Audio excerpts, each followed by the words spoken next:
नमस्कार, आपका और आपके समस्त परिवार का मेरे चैनल में हार्दिक स्वागत है। सावन का पवित्र महीना, सावन का महीना महादेव शंकर को समर्पित है।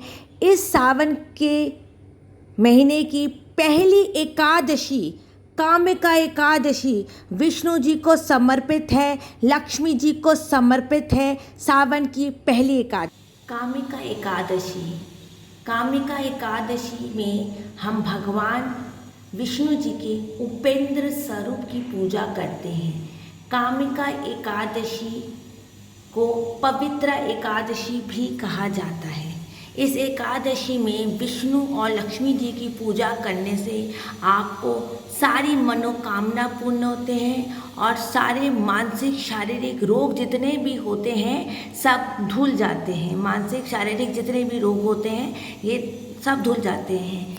सावन महीने की सबसे पहली एकादशी है और सावन महीने की सबसे पहली एकादशी कामिका एकादशी। इस एकादशी में पूजा करने से आपने जितने भी पाप किए हैं वो सारे धुल जाते हैं। तो आज मैं आपको सरल तरीके से बताऊंगी कि कामिका एकादशी की कैसे पूजा की जाती है।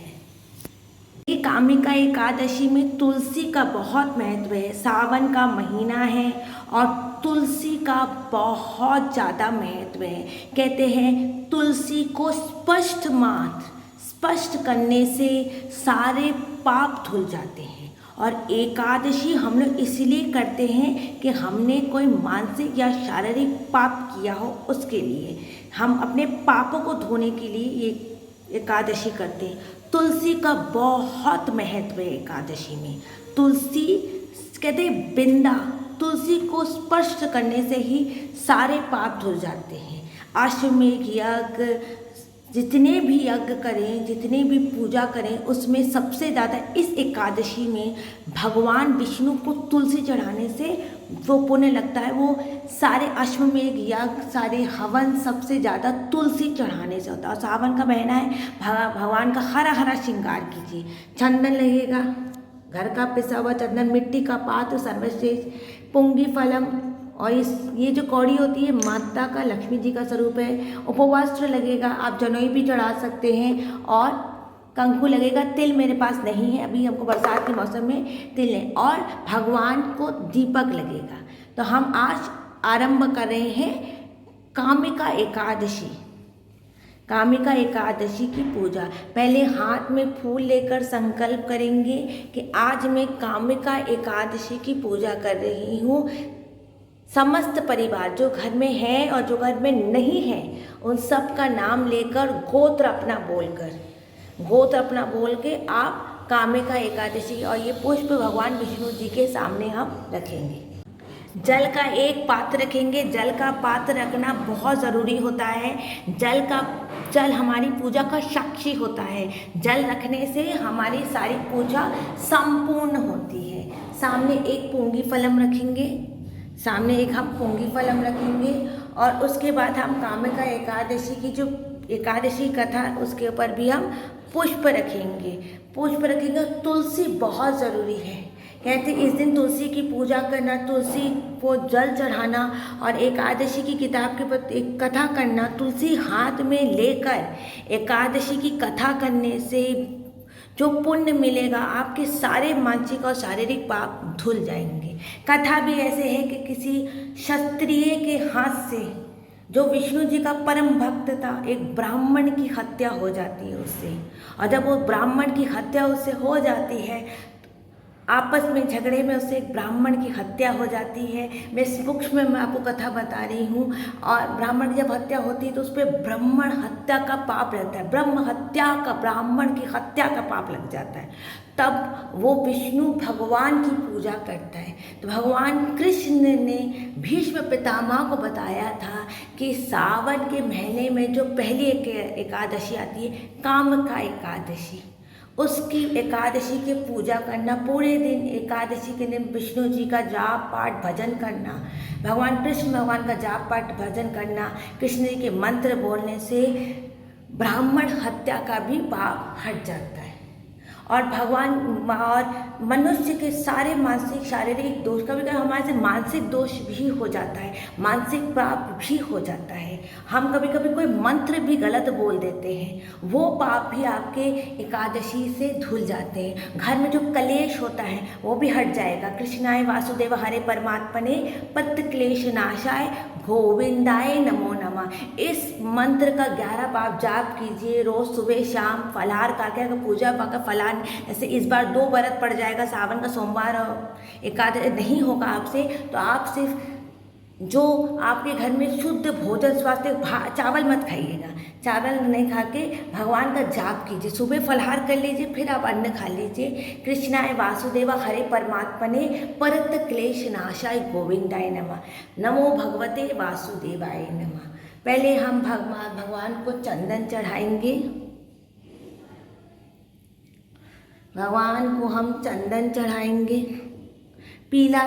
भगवान को हम चंदन चढ़ाएंगे, लक्ष्मी जी को भी चंदन चढ़ाएंगे। रोज़ आपको गणेश जी की स्थापना करने की ज़रूरत नहीं है अलग से। आपके मंदिर में जो गणेश जी हैं उसी से पूजा हो जाएगी, उसी से पूजा हो जाती, उनका आप ध्यान कर लीजिए। वक्रतुंड महाकाय सूर्यकोटि समप्रभा निर्विघ्नं कुर्मदेव सर्वकार्येषु सर्वदा। एकादशी की पूजा अलग से करने की ज़रूरत नहीं है।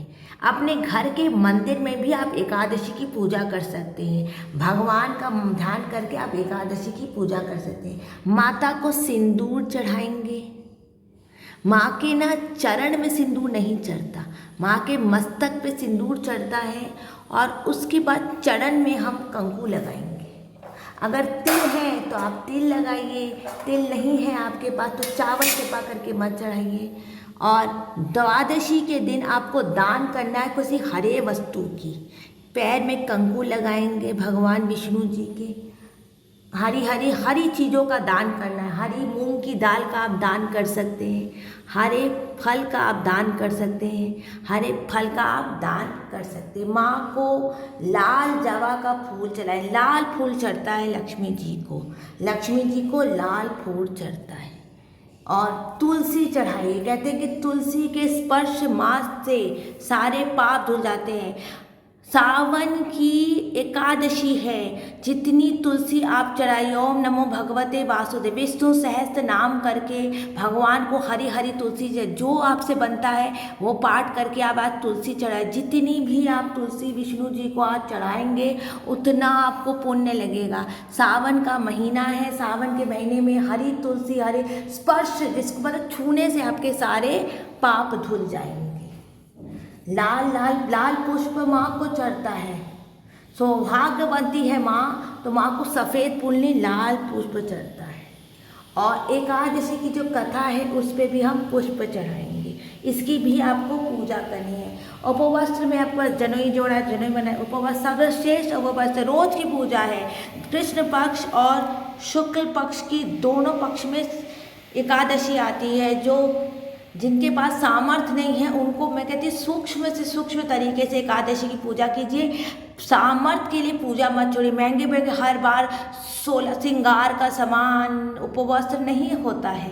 घर गृहस्थी के साथ पूजा होती है, हर वक्त पूजा सामग्री इतनी नहीं मिल जाती है, तो उपवस्त्र में आप सिर्फ यही चढ़ा दीजिए। सबसे बड़ा है उपवस्त्र।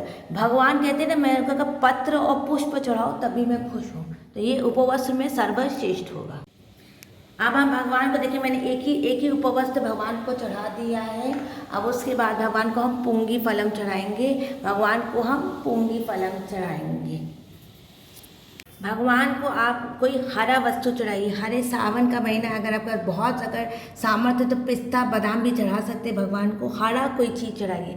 सावन के महीने में भगवान को हरी चीज़ भोग होती है, हरी चीज़ का आप भोग लगाइए भगवान को। महालक्ष्मी च विद्महे विष्णुपत्नी च धीमहि तन्नो लक्ष्मी प्रचोदयात्। शुक्लांबरधरे विष्णु शशिवर्धन चतुर्भुजं प्रसन्नवदनायते सर्वविघ्न प्रशांतते। जय लक्ष्मी रमणा सत्यनारायण स्वामी जनपातक हरणा रतन जड़ित सिंहासन बुद्ध छवि राजे नारद करत निरंतर घंटा धनि साजे भगत भयो कली काल ऋषिकु दर्श दियो बूढ़ो ब्राह्मण बन के कंचन माल लतियो दुर्बल भील काशित बेचल किस पर दया करी चंद्र चूड़िक राजा जिसकी विपत हरि वैश्य मनोरथ पायो श्रद्धा तजदीनी सोफल भोगे प्रभु जी सोफल पायो हरि जी। आरती को हमेशा जल लेकर ठंडा करना चाहिए और नीचे आपके आसन के नीचे की ज़मीन अपने मस्तक पर लगाना चाहिए। आपको जो आरती आती जो मंत्र आते पूजा कीजिए। हमेशा पीला रंग के आसन बिछा के एकादशी की पूजा करना चाहिए। अब इस वीडियो को यहीं पर मैं एंड कर रही हूँ। कृपा करके मेरे चैनल को लाइक कर दें, सब्सक्राइब कर दें, पूरा वीडियो देखिए और कोई त्रुटि हो गई हो तो क्षमा कर दीजिए। जय श्री कृष्णा, राधे राधे। जय श्री कृष्णा, राधे। लाइक कर दीजिए, सब्सक्राइब